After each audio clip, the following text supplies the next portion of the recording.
Una, kung akong mananalo, malaking bagay ang 1 million para sa pamilya ko at sa mga taong matutulungan ko. Gusto ko siyang ibahagi sa isang foundation na tumutulong sa mahihirap na bata. And the rest, gusto kong enhance at i-upgrade yung level of creativity ko sa pagiging laserman. Dadagdag ko po sa iyo. For school ko po, I-invest ko po sa business ko.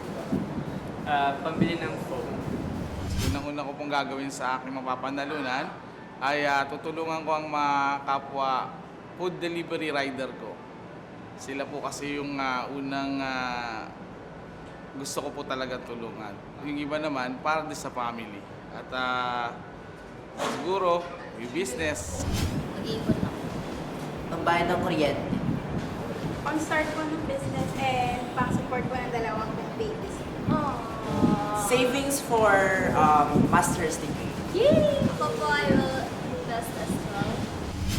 If ever po na kami po ang tatanghalin na manalo sa Battle of the Judges, syempre po, ito po ay hindi lamang naman pangarap naming magkapatid. Bagkus pangarap po ng aming pamilya na magkaroon po ng tinatawag na sarili naming tahanan upang nang sa ganun po ay alam po namin na secured na po yung magulang namin na mayroon po silang iiwanan sa amin na talagang bahay po naming dalawang magkapatid.